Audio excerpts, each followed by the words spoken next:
We had passed 2 stations beyond Dresden when an elderly gentleman entered our compartment. He bowed politely and, upon noticing me, nodded again with a friendly familiarity, as if greeting an old acquaintance. At first, I didn't recognize him, but the moment he smiled and mentioned his name, I remembered at once. He was one of Berlin's most renowned antiquarians, from whom I'd often browsed and purchased rare books and autographs in peacetime. We exchanged a few words, chatting casually. Then, quite suddenly and without any connection to our previous conversation, he said, "I must tell you where I've just come from. You see, I've experienced perhaps the most extraordinary adventure in all my 37 years as an antiquarian. You probably know what's happening in our field now that money evaporates like gas. The new rich have suddenly developed a craving for Gothic Madonnas, incunabula, engravings, paintings. No magician could conjure up such treasures. One has to fiercely resist their urge to strip your home bare. They'd gladly take your cufflinks and the lamp from your writing desk. Because of this, the shortage of goods is felt more acutely than ever. Forgive me for calling goods what we once revered, but this unpleasant breed of people has taught us the view of a Venetian incunabulum as a means of acquiring a certain number of dollars, and a pencil sketch by Gersino as a pretext for transferring several thousand-franc banknotes from one pocket to another. No resistance can withstand the onslaught of these frenzied, insistent buyers.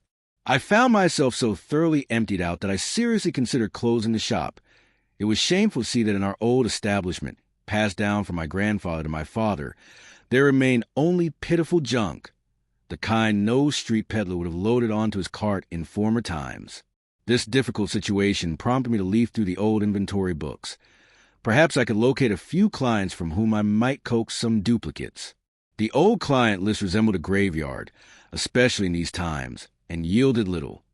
Most of our former buyers had long since sold off their collections or passed away, and the few remaining offered no hope. But then I stumbled upon a bundle of letters from one of our oldest clients, whom I had completely forgotten. Since the beginning of the war in 1914, he hadn't contacted us once, neither with an order nor an inquiry. The correspondence, oddly enough, dated back nearly 60 years.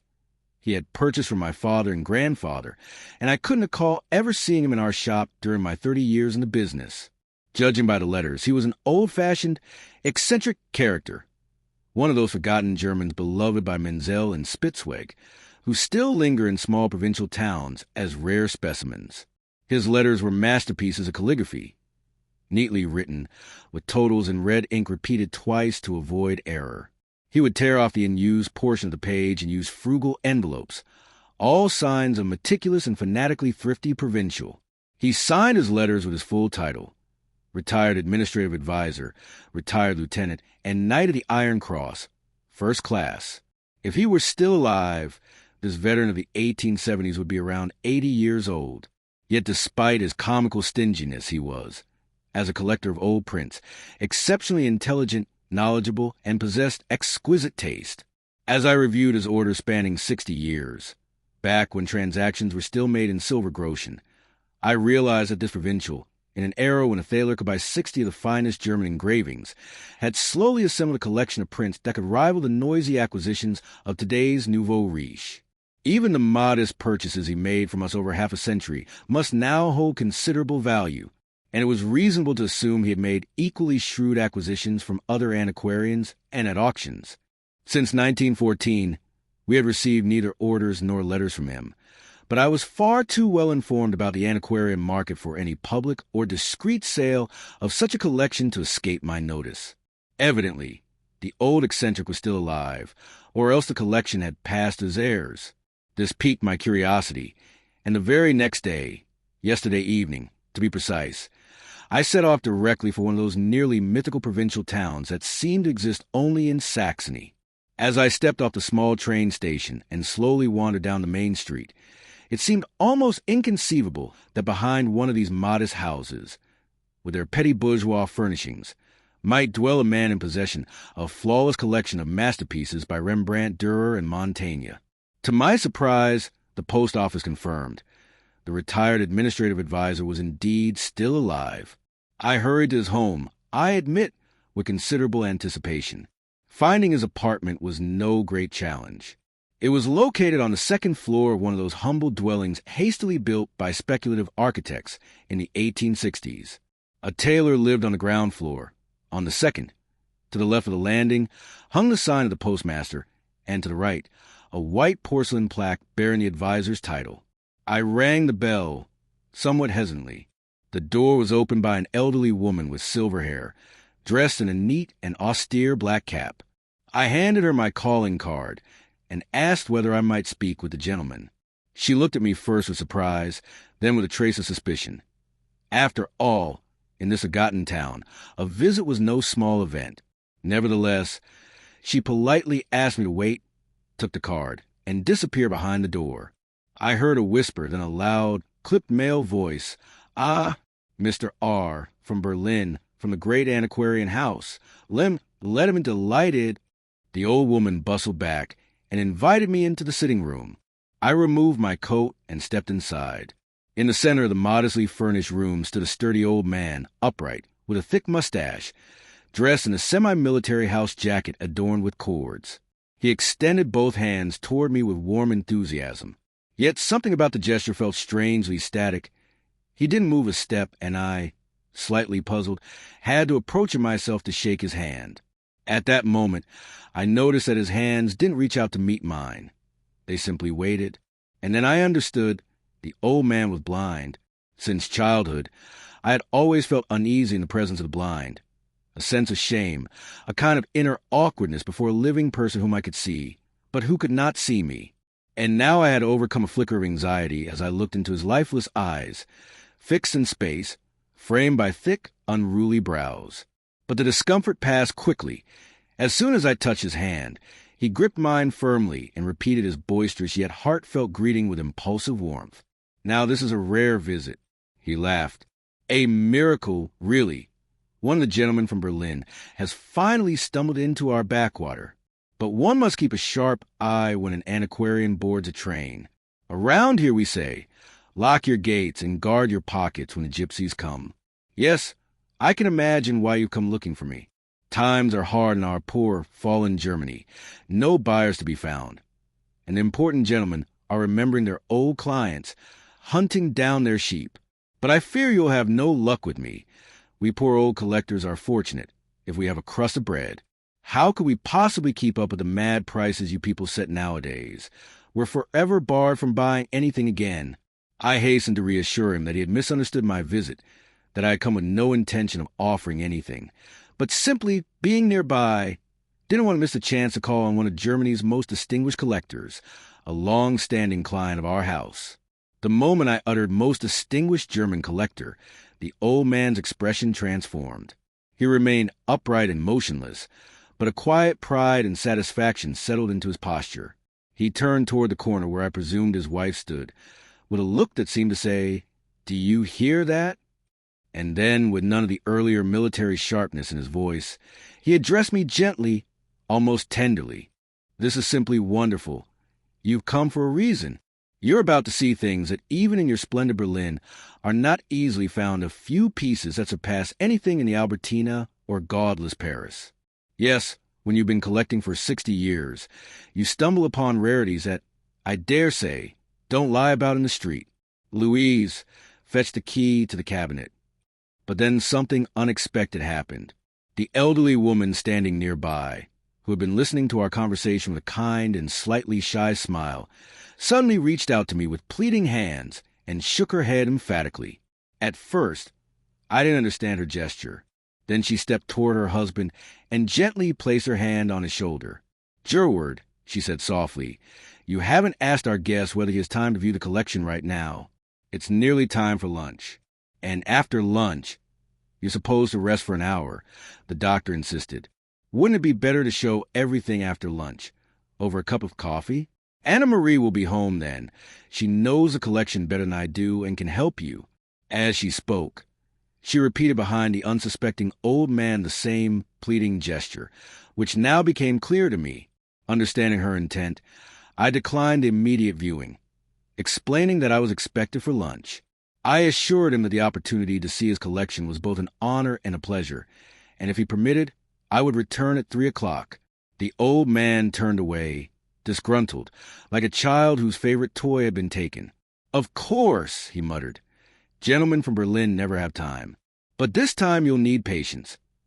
I don't want to show you 3 or 5 items, but 27 folders, nearly all full, each worthy of a true connoisseur's eye. So, 3 o'clock, but be punctual or we won't manage to see it all." He extended his hand again into the void. "Let's see whether you'll rejoice or be disappointed. The more disappointed you are, the more pleased I'll be. That's how we collectors are. Everything for ourselves, nothing for others." He shook my hand firmly once more. The old woman walked me to the door. I noticed that she had been tense the entire time. Her face showed worry and embarrassment. Just before I stepped out, she spoke in a quiet, sorrowful voice. "Would you be so kind as to let my daughter Anna Marie come for you? It would be better, for many reasons. You're probably dining at the hotel." "Of course, I'd be delighted," I replied. And indeed, about an hour later, as I was finishing lunch in the small hotel dining room, a modestly dressed, middle-aged woman entered, glancing around. I approached her, introduced myself, and suggested we go straight to her home. But with the same unease I had noticed in her mother, she asked if she might speak with me first. It was clear this was difficult for her. As she prepared to speak, she blushed to the roots of her hair, and her fingers nervously tugged at the folds of her dress.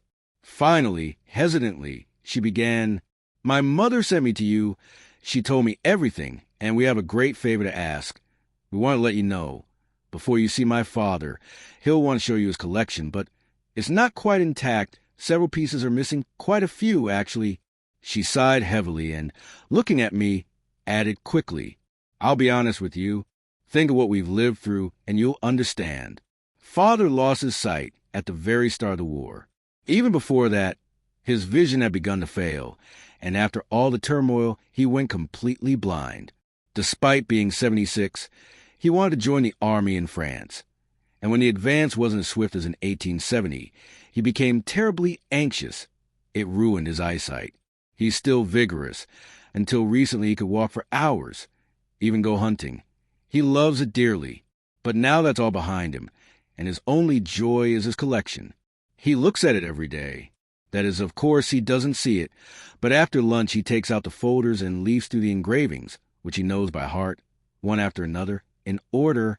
Nothing else interests him. I read him auction news every day. The higher the prices, the happier he is. And that's the tragedy. He has no sense of time or value.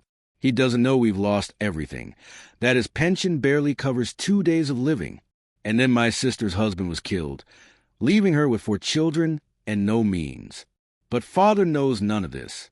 We saved as much as we could, but it wasn't enough. So we began to sell. Of course, we didn't touch his beloved collection. First we sold jewelry, but it brought very little. Father spent 60 years investing every spare pfennig into his collection. And then came the moment when we had nothing left. We were desperate, and so my mother and I decided to sell one engraving. He would never have allowed it. He doesn't know how hard life has become for us. Doesn't know that even secret sales are a fight for survival. He doesn't know the war is lost, that Alsace and Lorraine are gone. We don't read him the newspapers, so as not to upset him. It was a very valuable drawing, a Rembrandt. We were offered several thousand marks for it, and we were sure it would last us a long time. But you know how quickly money lost its value.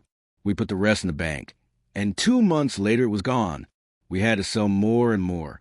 The payments came late, and by the time they arrived, they were worth almost nothing. We began selling at auctions, but even there we were deceived. Though they paid millions, we received only scraps. So the best pieces from the collection disappeared, leaving just 2 or 3, and even those barely sufficed to sustain the most modest life. But Father suspects nothing. That's why my mother was so frightened when you arrived today. If he shows you his folders, everything will fall apart. We place copies or similar sheets into the old mounts he recognizes by touch, so when he handles them he notices nothing. The chance to touch, to count the engravings, and he remembers their order perfectly, brings him the same joy as in the days when he could still see them. In our small town, there isn't a single person my father would deem worthy of laying eyes on his treasure.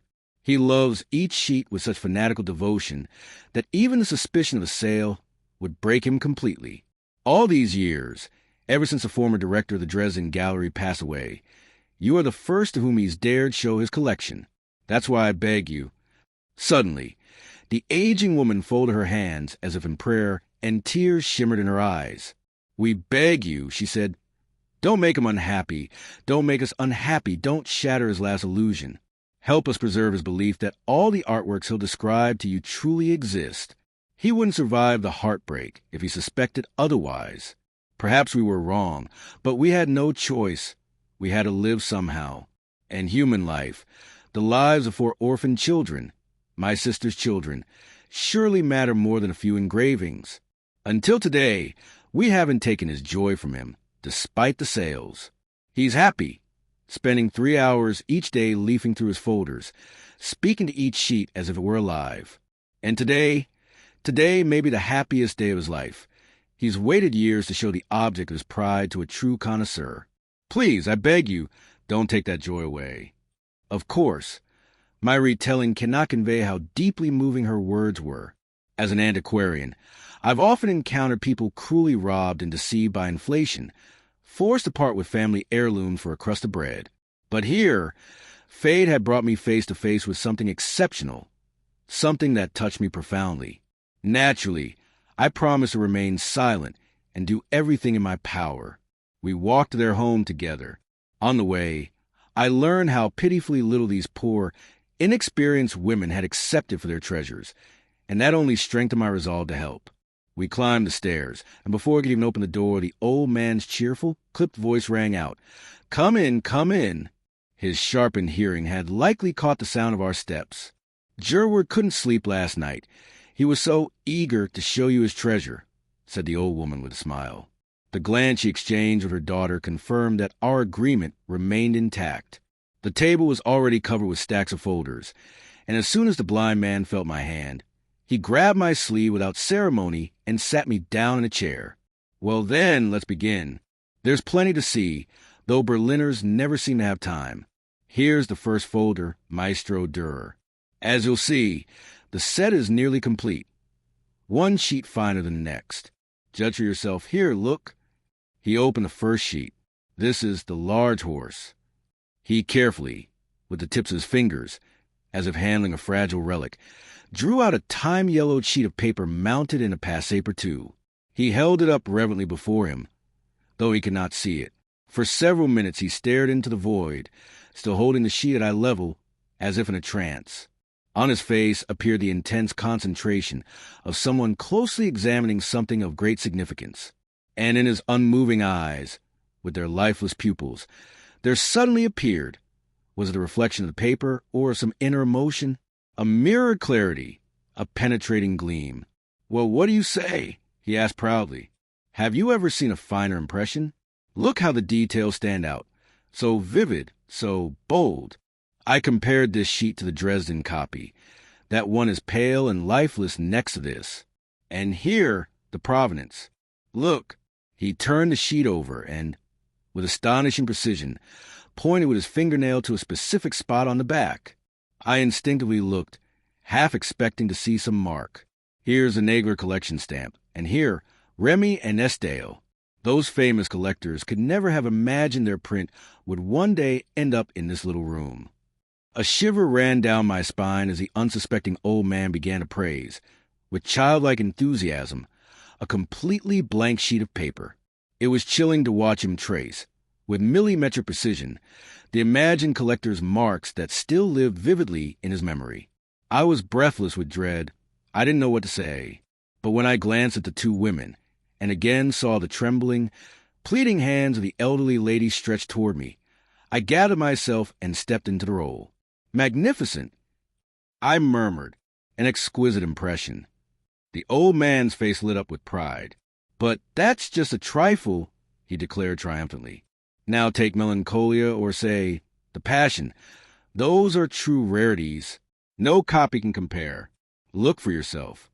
Once again, his fingers glided over the imagined image with tenderness, as if caressing something alive.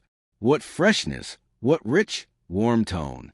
the dealers in Berlin, and those museum rats would be speechless. And so his jubilant, ceremonial monologue continued. 2 uninterrupted hours. I cannot convey the horror I felt, leafing through hundreds of blank sheets and pitiful reproductions, which in his mind remained authentic with such astonishing clarity that he described each one in minute detail, with rapturous precision. His invisible collection, long scattered to the winds, rose again before the inner gaze of the blind man, so touchingly deceived.